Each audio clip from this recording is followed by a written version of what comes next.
Drejtësia e vonuar, droga e pafajshme, 5 vjet hetime, 52 masa dhe pyetje pa përgjigje. Datë, 21 maj 2025. Një operacion ndërkombëtar i koordinuar mes Prokurorisë së Posaçme kundër korrupsionit dhe krimit të organizuar në Shqipëri dhe Prokurorisë së Republikës pranë gjykatës së Barit në Itali ka zbardhur një rrjet të fuqishëm trafikimi droge dhe pastrimi.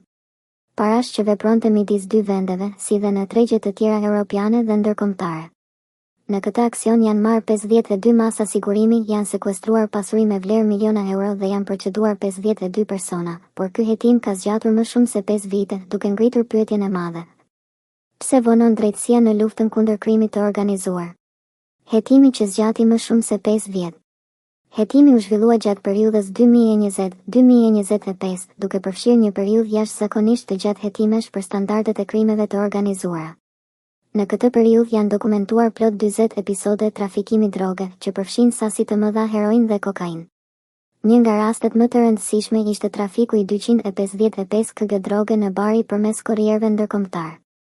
Kjo zgjatje e hetimit ngre dyshime dhe shqetësime lidhur me efikasitetin e drejtësisë dhe kapacitetin e institucioneve për të vepruar shpejt dhe prerë ndaj krimit të organizuar. A është kjo një dëshmi e mungesës së burimeve të duhura?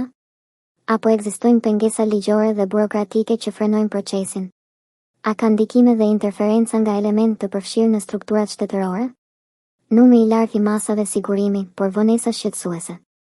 52 masa sigurimi janë marrë sot në kuadër të operacionit, nga të cilat 29 u vendosën nga gjykata e posaçme në Shqipëri dhe 22 nga gjykata e Barit në Itali.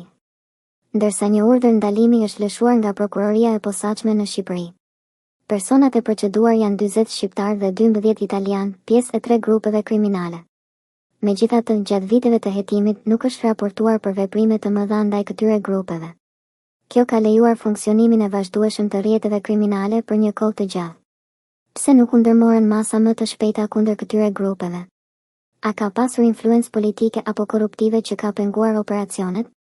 A është vështirësuar hetimi për shkak të teknikave të sofistikuara të krimit të organizuar? Sekuestrime që ekspozojnë pasuritë e përfituara nga krimi.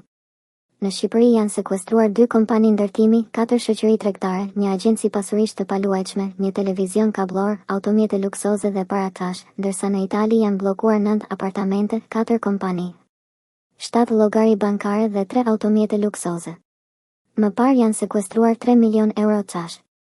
Këto shifra tregojnë qartazi se trafiku i drogës nuk është vetëm një aktivitet kriminal i izoluar, por një biznes shumë i sofistikuar që investon në pasuri dhe kompani reale, duke ndikuar në ekonominë legale.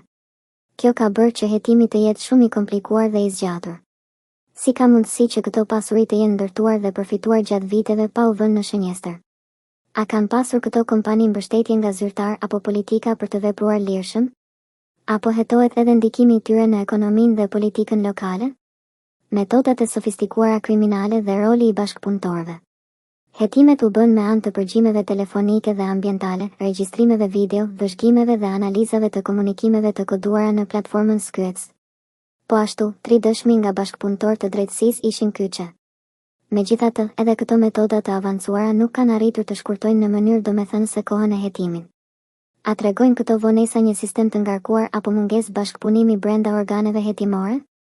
Sa janë të mbrojtura dëshmitë dhe bashkëpunëtorët nga presionet e mundshme?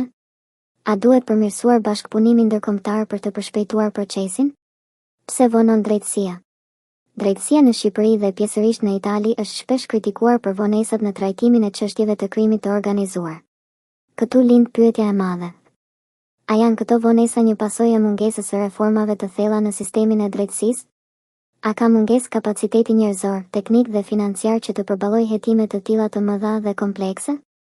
A ka interferenca politike dhe presione të jashtme që pengojnë hetimet dhe ndjekjen penale? Përgjigjet nuk janë të thjeshta, por fakti që një operacion i këtill ka zgjatur mbi 5 vite për hetime dhe se shumë nga personat e përfshirë kanë vazhduar aktivitetin kriminal gjatë kësaj periudhe, tregon për probleme serioze që duhet të adresohen urgjentisht. Implikimet ndërkombëtare dhe sfidat e mëtejshme. Ky operacion tregon lidhjet transkontinentale të trafikut të drogës. Transferimet e mbi $500.000 drejt Amerikës Latine për blerjen e 500 kg kokaine nga Ekuadori janë një tregues i fuqisë dhe shtrirjes së këtyre grupeve. Sa efektive është bashkëpunimi ndërkombëtar në luftën kundër këtij fenomeni?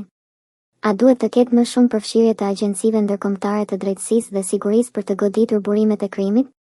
Si do të përmirësohet procesi hetimor dhe gjyqësor për të garantuar një drejtësi më të shpejtë dhe të paanshme? Operacioni i sotëm është një lajm i mirë për luftën kundër krimit të organizuar, por vonesat e hetimeve dhe efikasiteti i ngadaltë i drejtësisë janë një problem i madh që duhet trajtuar. Qytetarët presin që sistemi i drejtësisë të jetë i shpejtë, i drejtë dhe transparent, pa interferenca dhe pengesa që favorizojnë krimin. Reforma në sistemin gjyqësor dhe forcimi i bashkëpunimit ndërkombëtar janë detyra prioritare për të mos lejuar që krimi i organizuar të lulëzojë dhe të godasë ekonominë, shoqërinë dhe sigurinë kombëtare. Vetëm kështu drejtësia mund të ketë vërtet efekt dhe të garantojë një shoqëri të lirë nga krimi dhe korrupsioni. Në vijim, qytetarët dhe institucionet duhet të qëndrojnë vigjilent dhe të kërkojnë përgjegjësi dhe transparencë në çdo hap të hetimit dhe gjyqësorit. Lufta ndaj krimit nuk mund të jetë e vonuar, sepse çdo vonesë është një fitore për kriminalët.